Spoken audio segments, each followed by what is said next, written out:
Good evening and happy Valentine's Day. Welcome to Grace United Church of Christ Thursday night Bible study.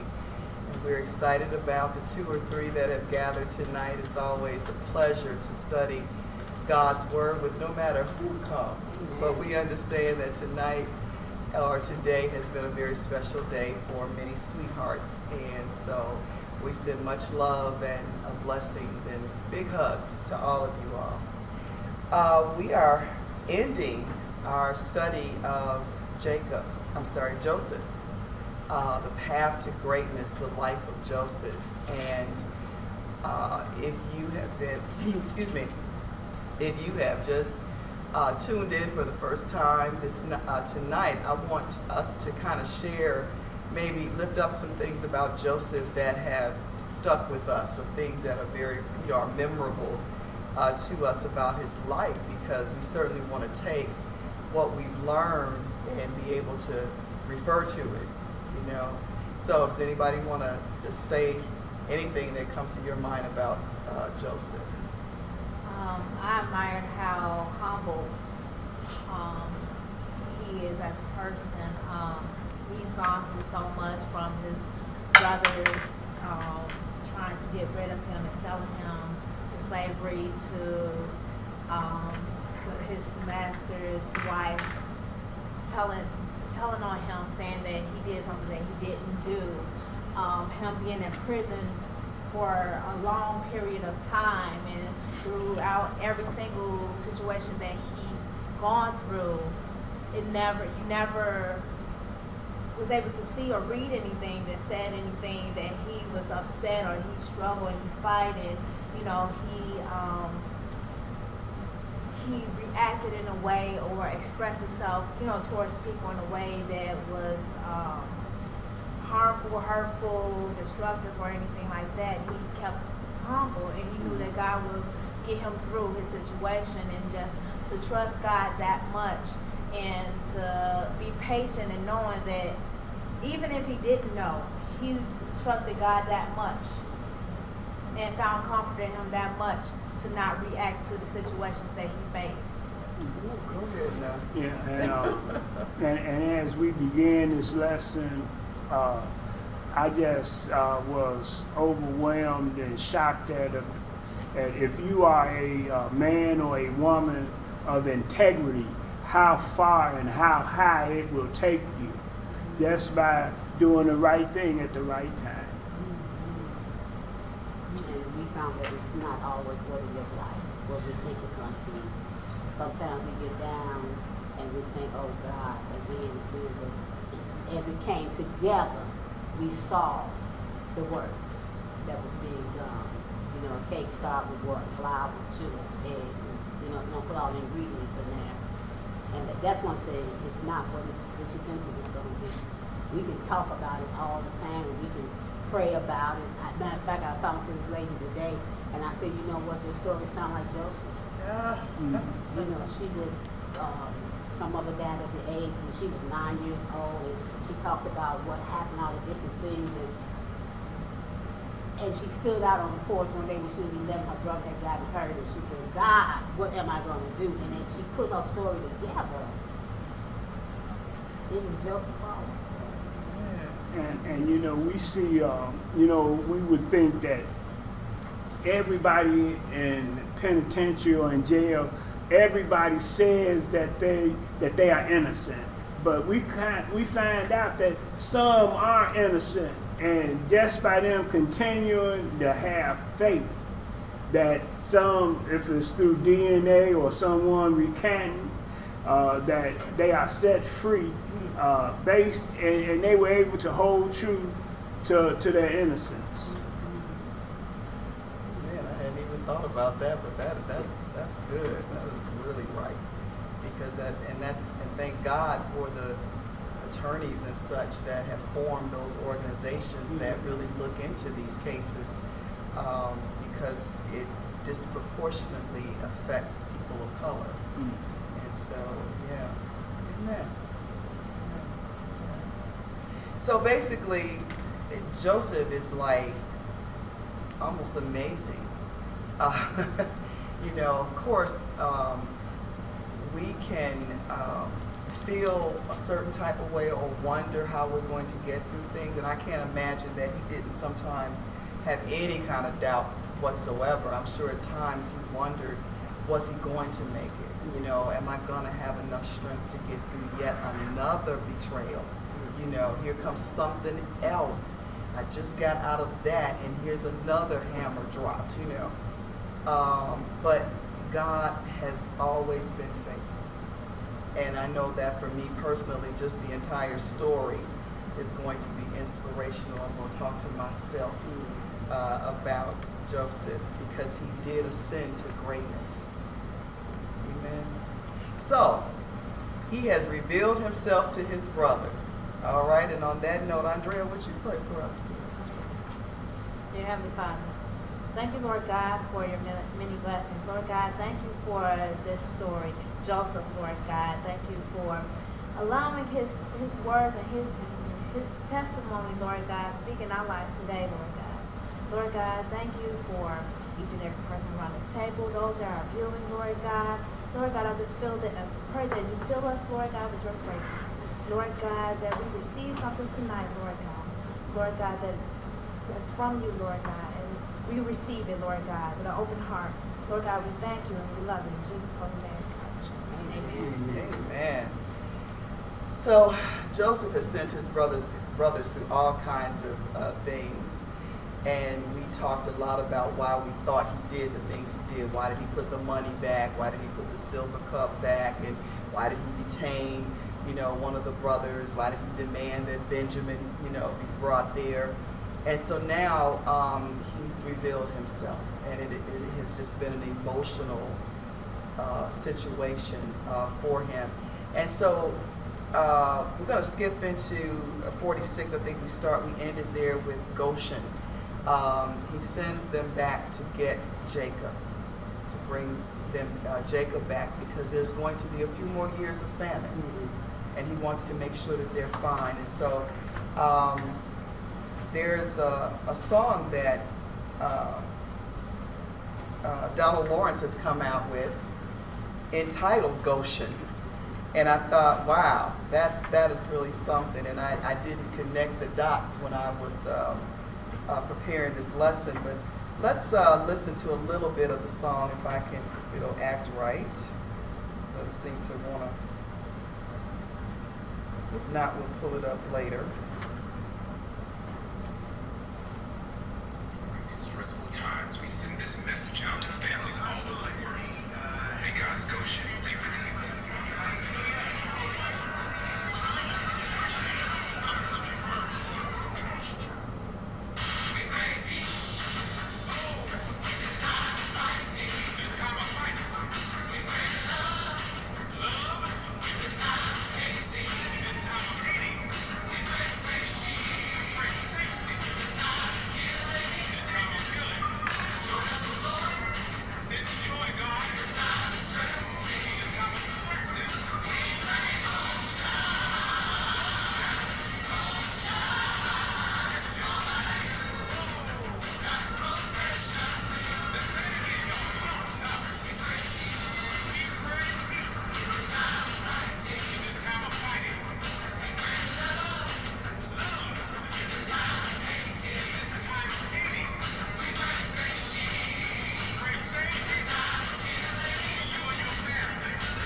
Okay, then it really gets jazzy.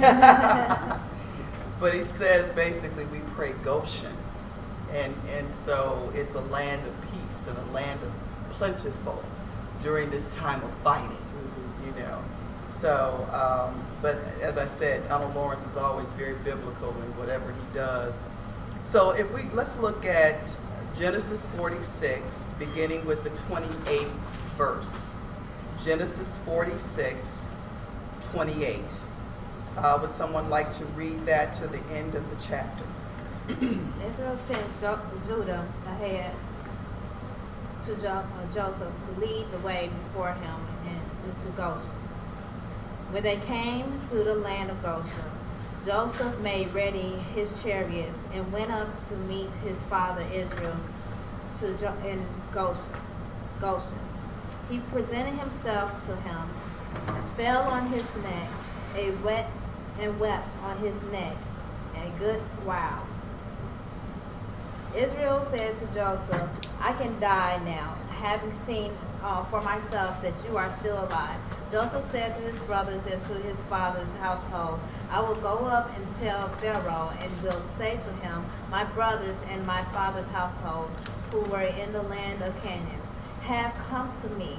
The men are shepherds, for they have been keepers of livestock, and they have brought their flocks and their herds, and all that they have.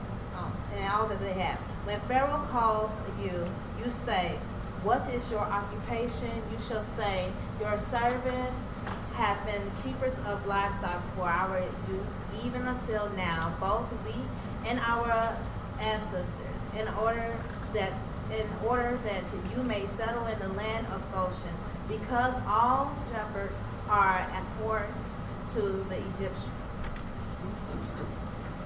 All right. So I believe the question was, Goshen was on the border of the promised land, but belonged to Egypt. Why did Israel and his family settle there?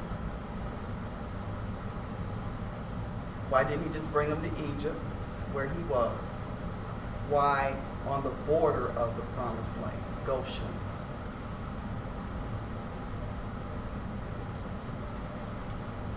Well, you know what?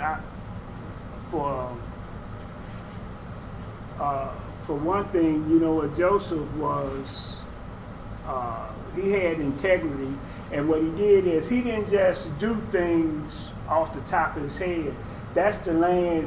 He went to Pharaoh and requested the area.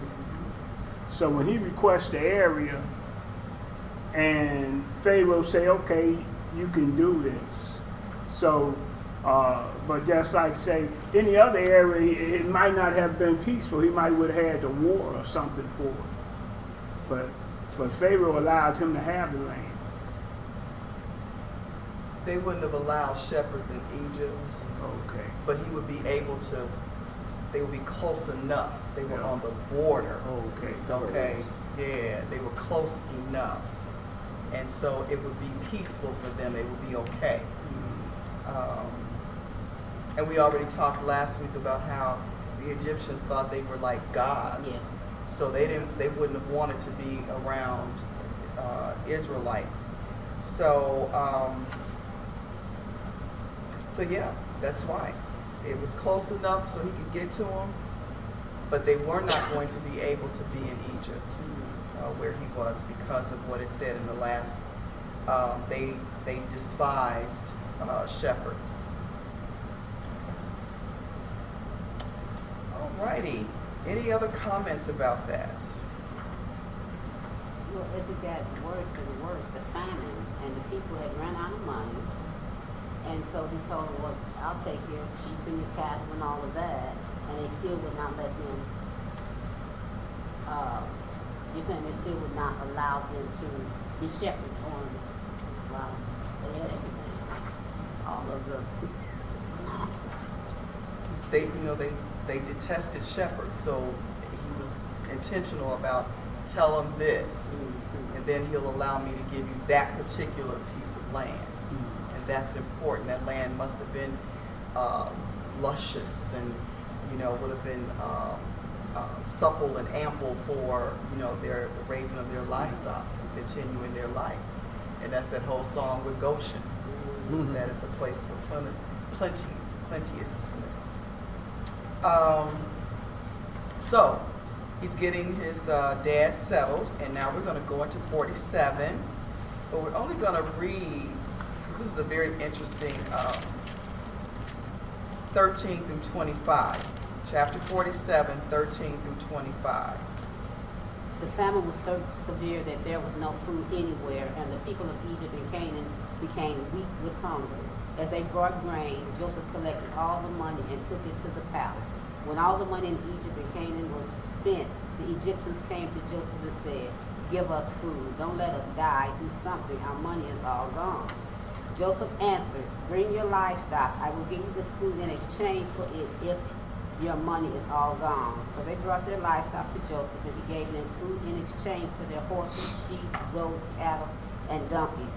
That year he supplied them with food in exchange for all their livestock. The following year they came to him and said, "We will not hide the fact that you serve, that our money is all gone and our livestock belongs to you. There is nothing left to give you except our bodies and our lands. Don't let us die. Do something. Don't let our fields be deserted. Buy us and our land in exchange for food. We will be the king's slaves, and we will own our land, and he will own our land.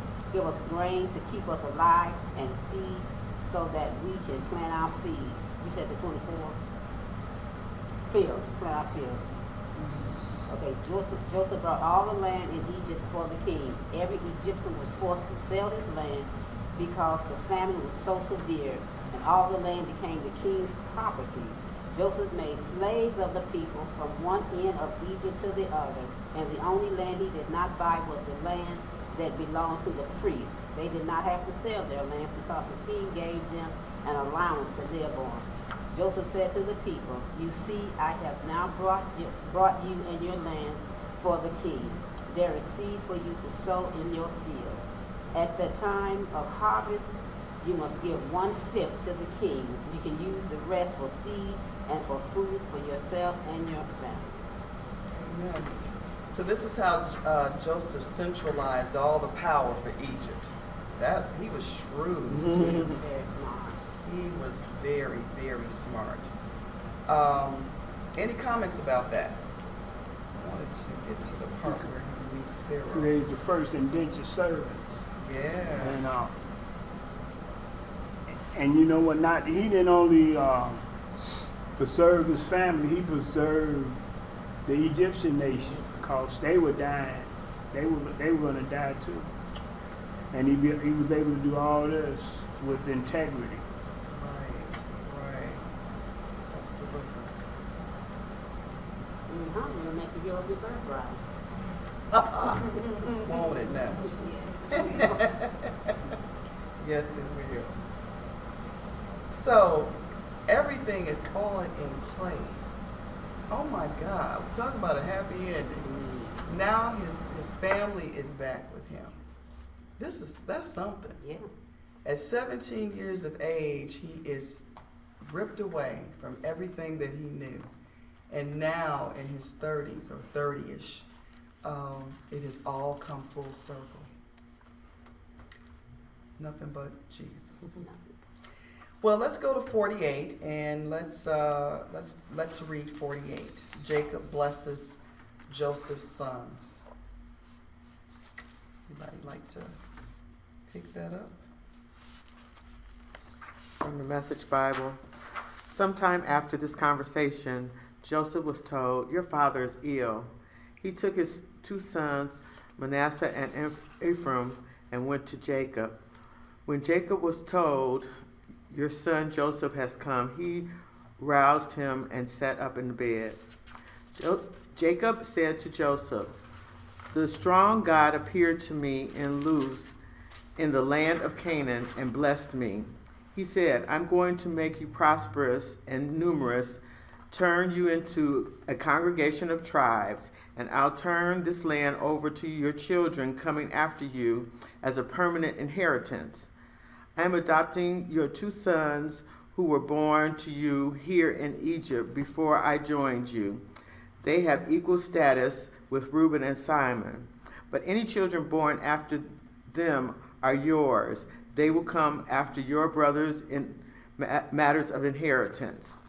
I want it this way because as I was returning from Paddan, your mother Rachel, to my sorrow, died as we were on our way through Canaan, where we were only a short distance from Ephrath, now called Bethlehem.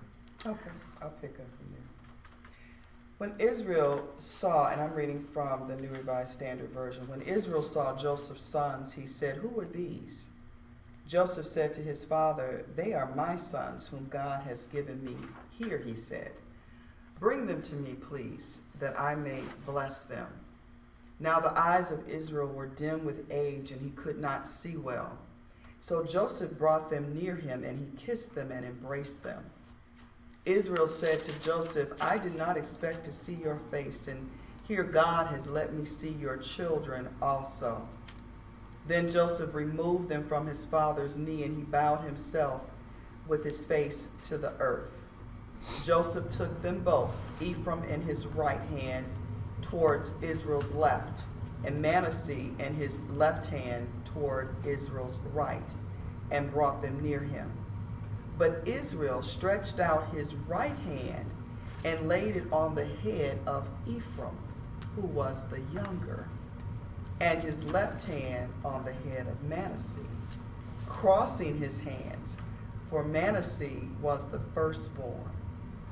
He blessed Joseph and said, "The God before whom my ancestors Abraham and Isaac walked, the God who has been my shepherd all my life to this day, the angel who has redeemed me from all harm, bless the boys, and in them let my name be perpetuated, and the name of my ancestors Abraham and Isaac, and let them grow into a multitude on the earth." Can somebody pick that up, please? 17. Joseph was upset when he saw that his father had put his right hand on Ephraim's head. So he took his father's hand to move it from Ephraim's head to the head of Manasseh.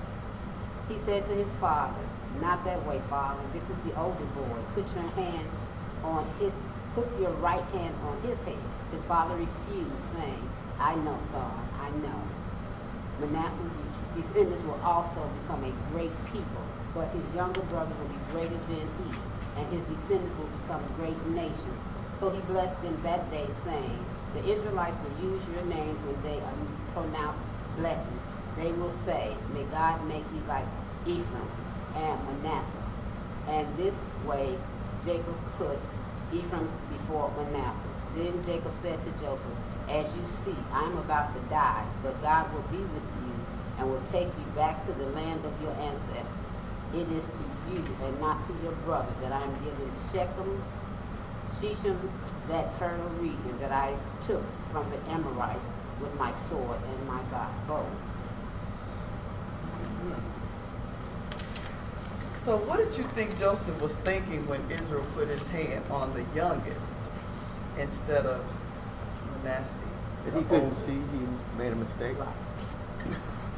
And I don't know if he knew about the what Jacob's them daddy and them did. I don't know if Joseph was aware of that, but it just was out of tradition. Yeah, it was out of tradition, and who knows, he might have heard. Or just and what I was also thinking when I read it is that he knows that he was kind of set apart from his brothers, and maybe all of the confusion that brought, and he didn't want that to happen, with his sons. I mean, that's what kind of popped in my mind, that he's thinking, "Oh my God, here we go again," and then my two sons will be fighting each other, And the commentary I read, it said the right hand is associated with God's strength, and that just like God is sitting at the right hand of the Father, and plus, they know their heritage now. Right. Greg, you have something to say? No, I was just thinking that, with tradition, he forecast before both of the young men which one was going to be the greater. He's right in their face. He said, "I know what I'm doing," and the younger one is going to be the greater of the two. And I don't know if that would have had any reflection on their lives or anything, but it's far away from tradition. Well, it certainly had an effect on his life. And so, he was the one that dreamt that these things were going to happen, and he shared them. And I'm thinking, wow, it's probably all this stuff is, wait a minute now. I know what happened with my life because of this. But his father said, I know what I'm doing. And sometimes, we do know. We can tell, which child is going to be this particular way, or which child is not necessarily going to be. Sometimes it takes when they're older, but sometimes the Holy Spirit reveals certain things to you, and you're very clear about what it is. So, any other comments about that? So he broke with tradition, but he knew what he was doing. Okay. So let's look at chapter 49 before we get to the really good one.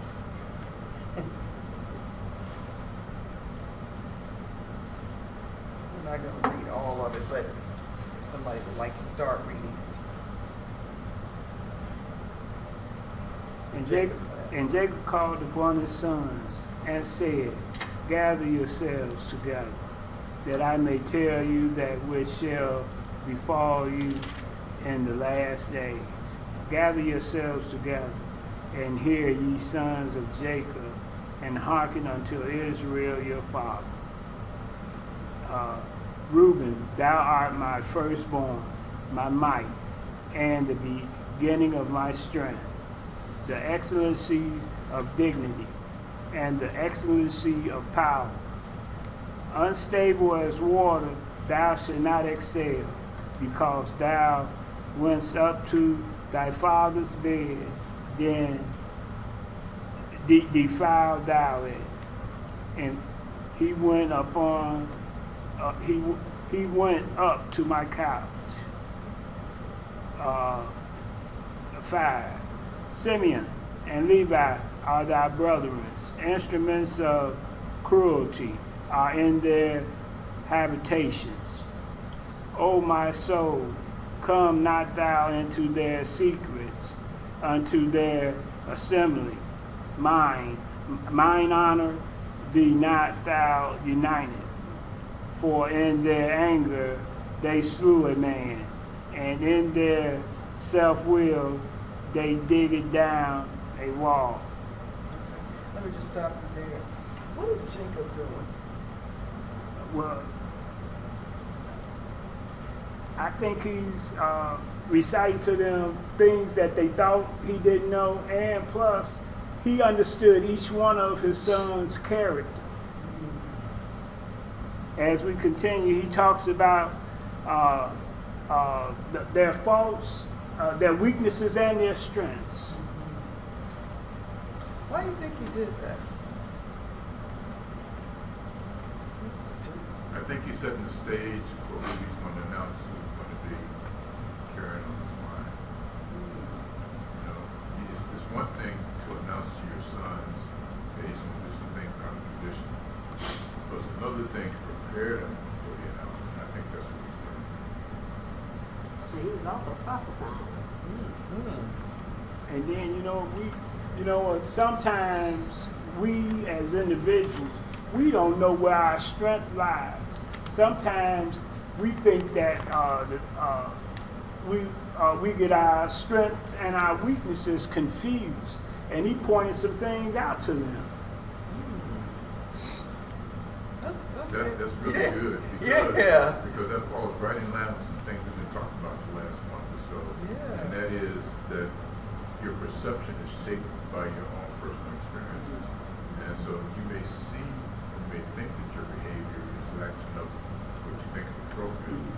based upon what you perceive, and not necessarily what God. Chances are when you hear it out loud, that'll give you an aha moment. Okay, this is the way it seems, or whatever. Yeah. Is that unusual to call your children together when you know that you're about to depart? You know what? Even today, we come together at when our loved ones are in hospice or either or in intensive care or something. It may not be. Sometimes it's not much said, but it's still a bringing together when it's time for a loved one to move on.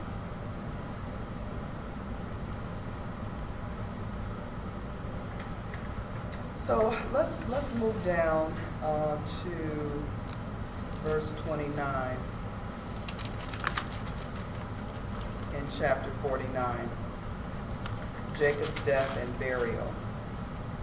Verse 29, it says, Then he charged them, saying to them, I am about to be gathered to my people. Bury me with my ancestors in the cave in the field of Ephraim the Hittite, in the cave in the field of Machpelah, near Mamre, in the land of Canaan, in the field that Abraham brought from Ephraim the Hittite as a burial site. There Abraham and his wife Sarah were buried. There Isaac and his wife Rebekah were buried. And there I buried Leah. The field and the cave that is in it were purchased from the Hittites. When Jacob ended his charge to his sons, he drew up his feet into the bed and breathed his last and was gathered to his people. Wow. So Jacob was able to see, Joseph was able to reunite with his father and his brothers, but to also be able to hear his father speak to him and his brothers and take his last breath. And now his brothers are worried. They're worried. Their father was holding everything together. He was at peace. So they felt. And you know what? And I just wanted to speak to when you talked about the burial place.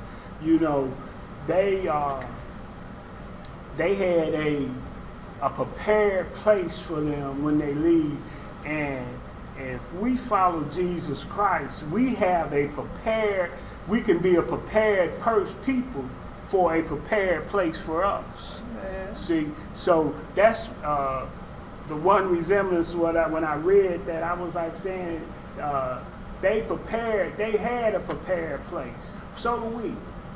But will we be a prepared people when it's time? Say some more about that, a prepared people. Tell me some more about that. Can you say some more about that? What do you mean? You know what? The land God had gave them the land. They were able to purchase the land, and that's where their fathers were. And that's what we want to be. What we want to be with our Father. And of course, it requires all of the preparation that comes from our biblical studies and not only just coming to church, because you can come to church all day long. It doesn't mean the church is in you. That's right. So it requires all of that. But the other thing, if we want to just take it to the natural realm, if you would, too many of us leave this earth and we don't handle our business before we leave. And it causes so much pain and suffering for those that are left behind. So for me, there's another layer to this.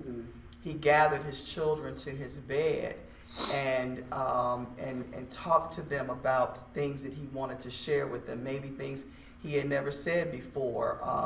Maybe they can hear it now or whatever. But that's why we do wills and living trust. And so that our children are not fighting over things, or that the state doesn't take it. You know, some of us are so afraid to die Yeah. You know, that we don't take care of our business.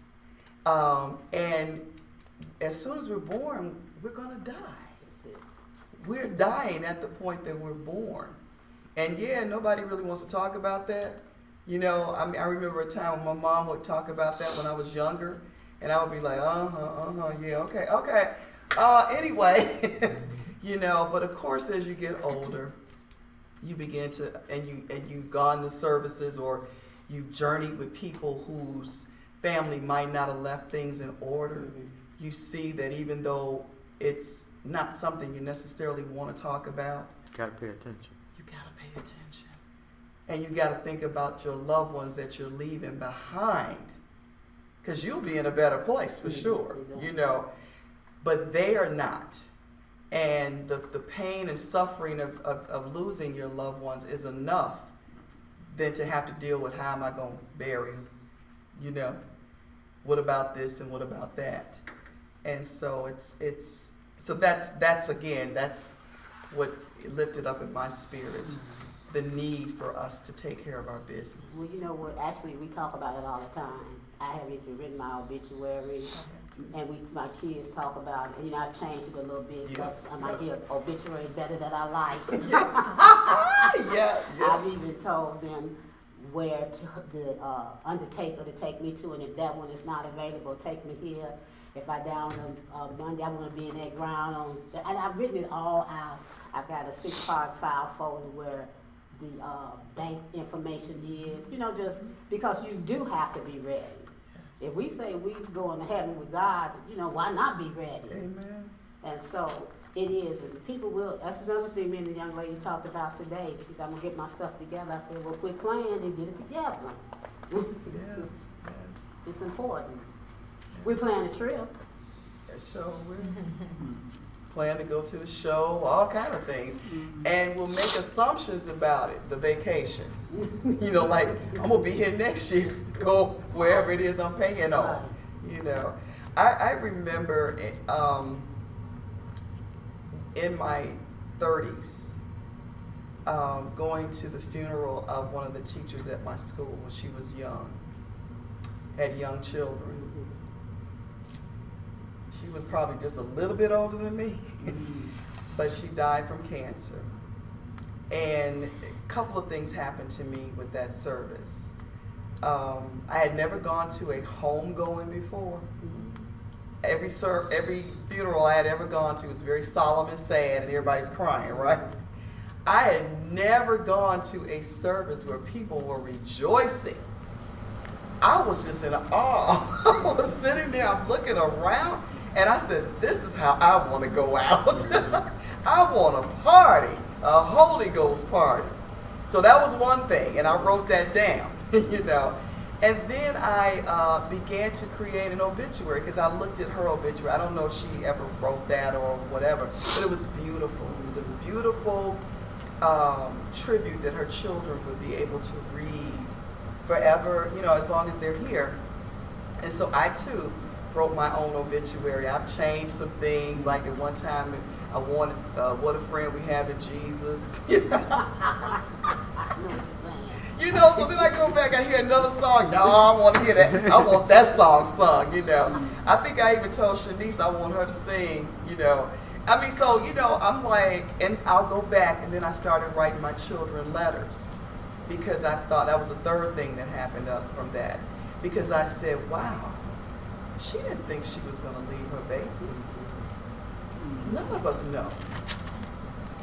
I need to start writing my kids letters because they're young. They're really young. And so that they'll know who their mother is.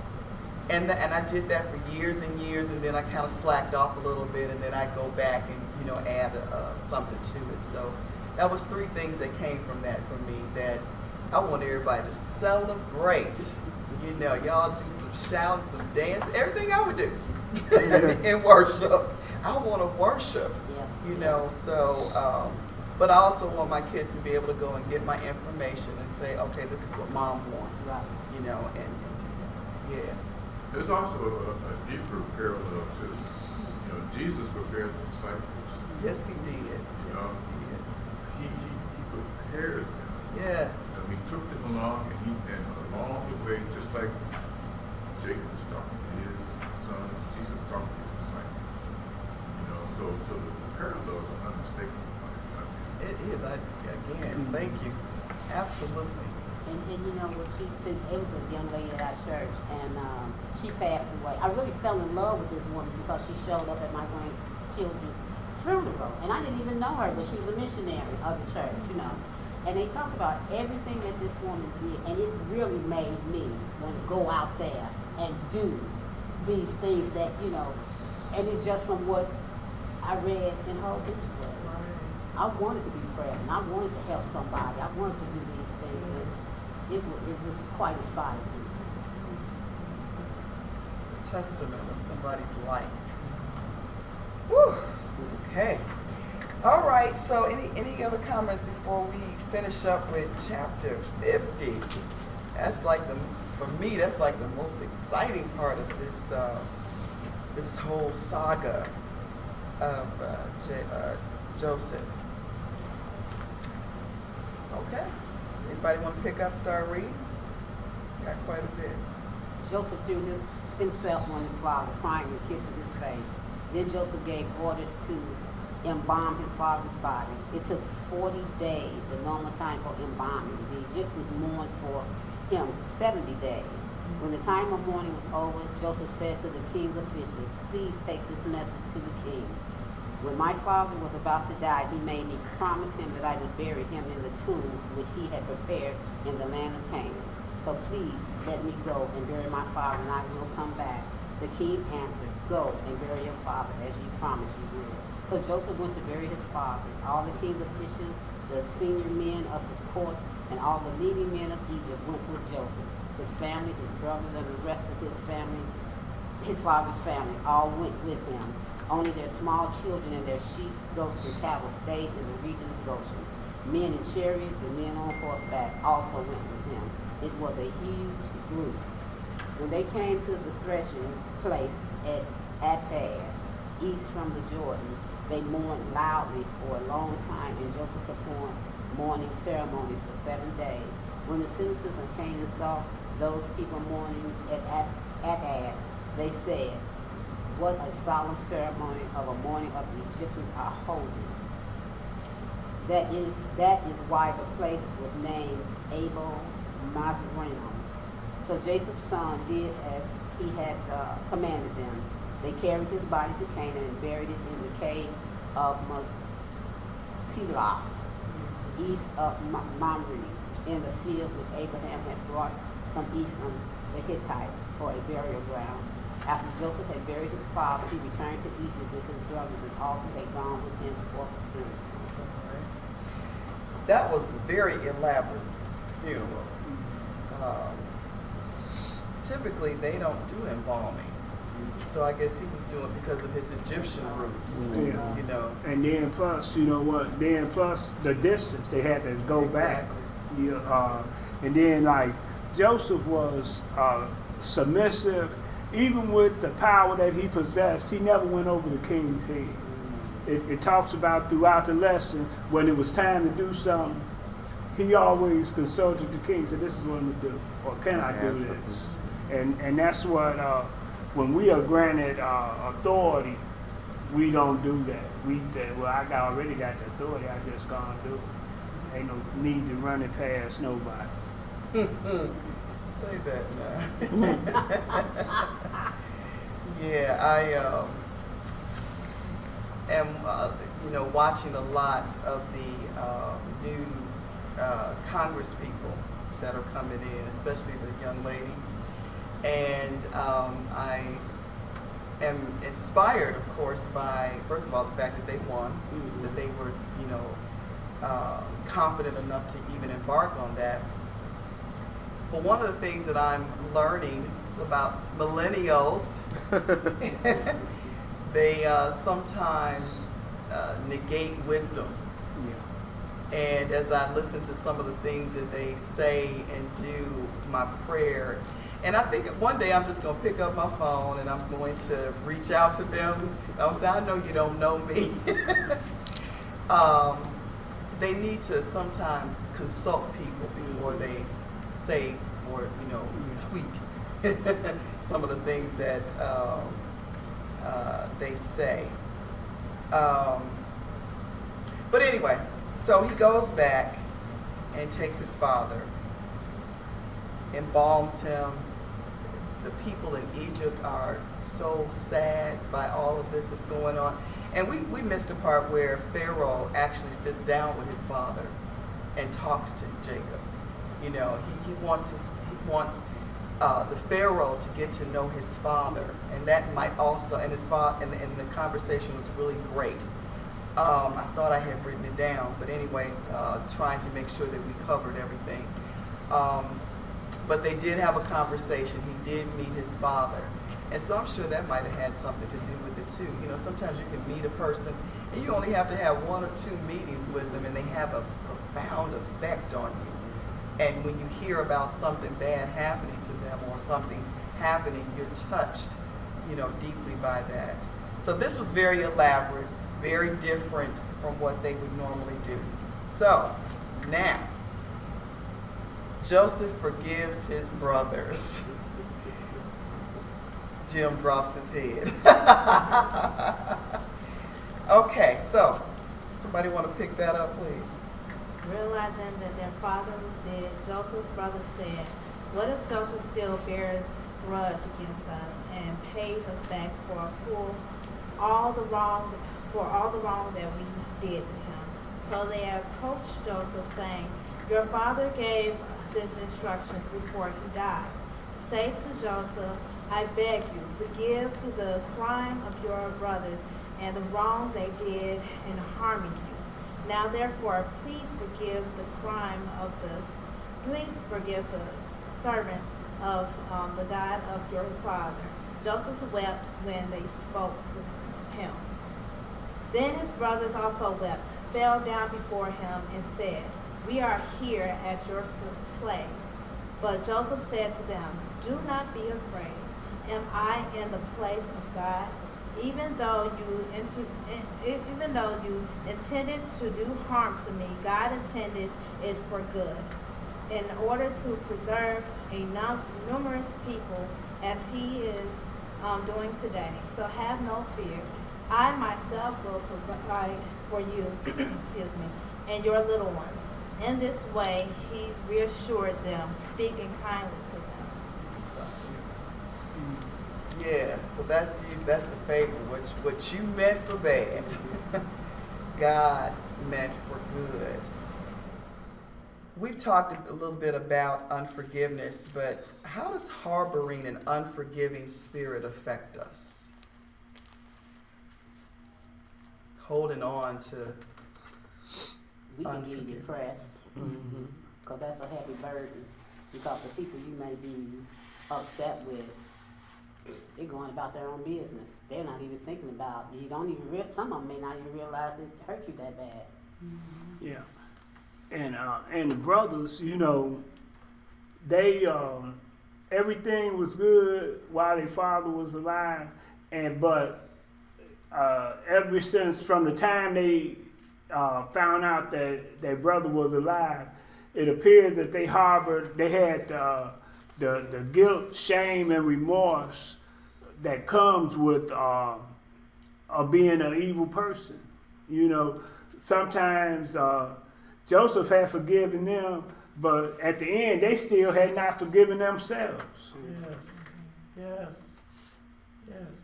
He had been nothing but kind to them. I mean, he has shown no reason that he would flip and change just because his father had passed away. But when you have not forgiven yourself, that's so crucial. Yeah. Then you beat yourself up over and over and over again. Andrea shared, an example last week of how unforgiveness had affected her, physically. And it does. And the other person didn't know that she was upset with them. And sometimes that does happen. Now, there are times that people do know what they've done, you know. But the fact is, you hurt yourself more, and you're thinking they're going on and everything's fine. And sometimes it appears to be fine, but not always, because there are things that sometimes they're dealing with because of what they did, you know, to you. I think about us as a people, and folks not being able to forgive themselves for slavery or even apologizing for it, you know, which is why they feel insecure about us, you know, us as a people, and feel like, you know, we would retaliate, you know, or we would have that retaliatory spirit, you know.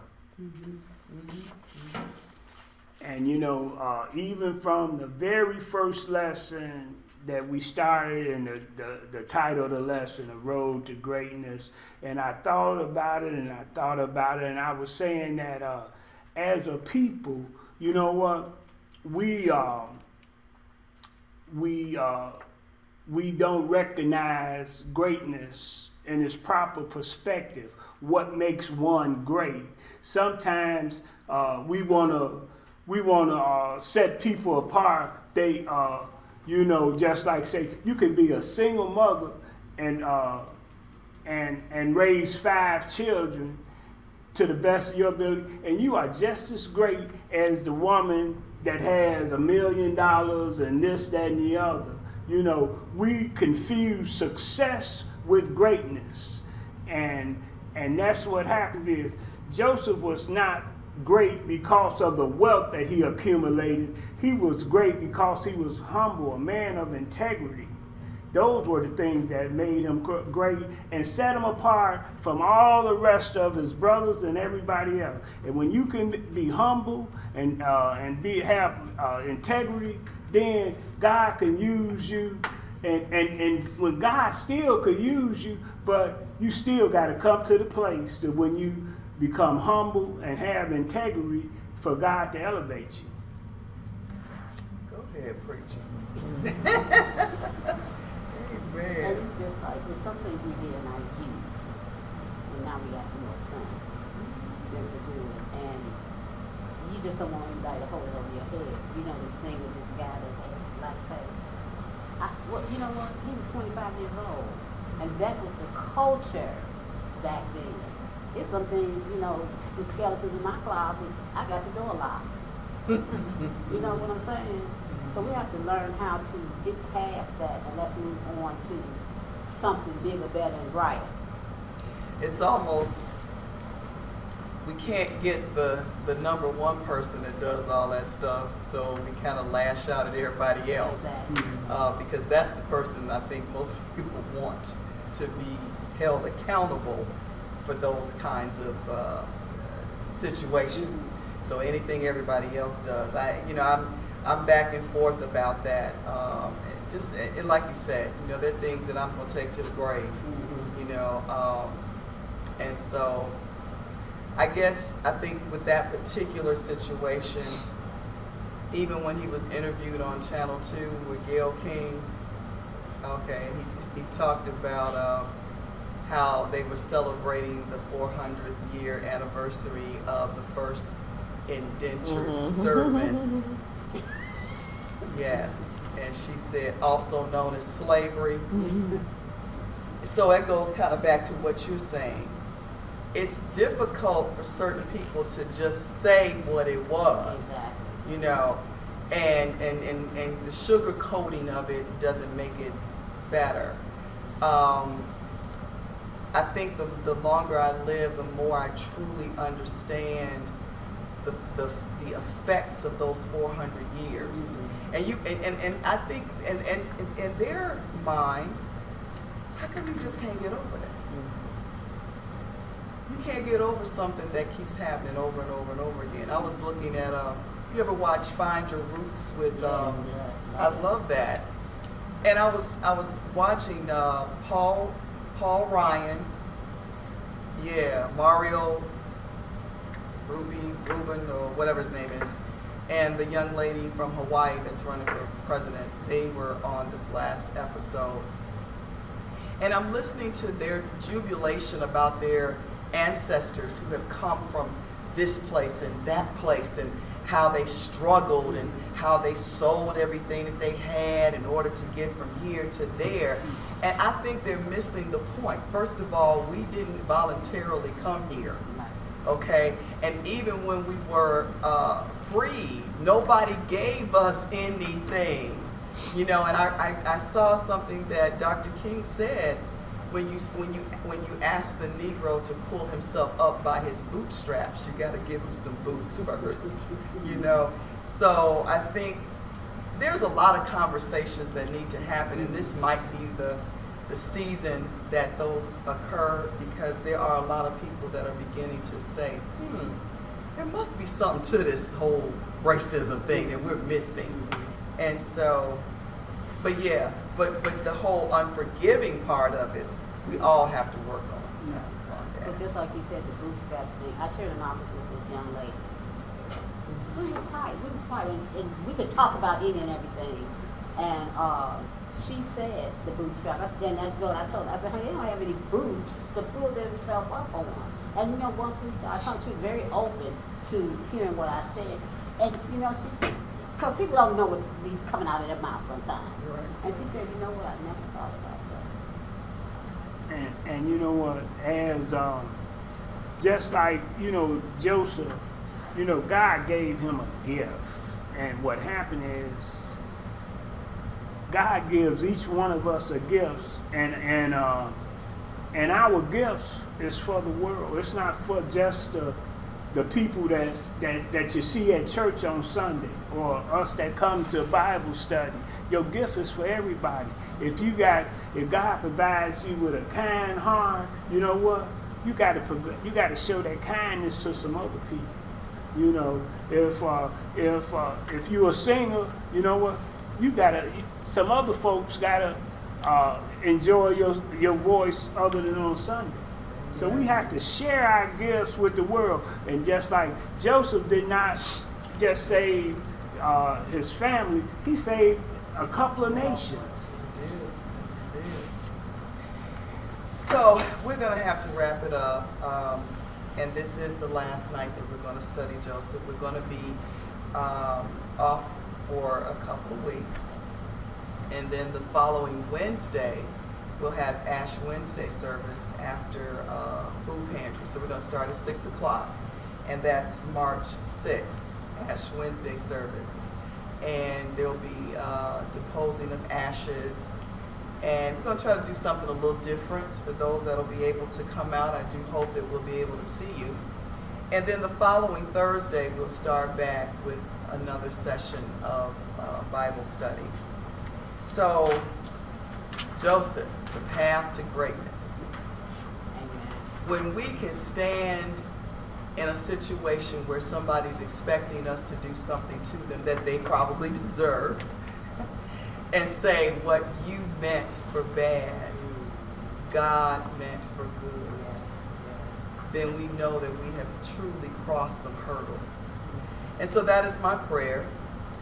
In addition, that everybody finds Goshen, that place of peace, that place of plentifulness, that place of everything that you so desired in your life, because God has promised that. And so it has been quite a pleasure these last few weeks studying the life of Joseph. We're going to sign off. For those of you that have tuned in to us, all you Valentines that are out there, we send all kinds of love. If you are without a church home, or you just want to visit Grace United Church of Christ, we're here on Sundays, 9:30 for Sunday school, 11 o'clock for worship.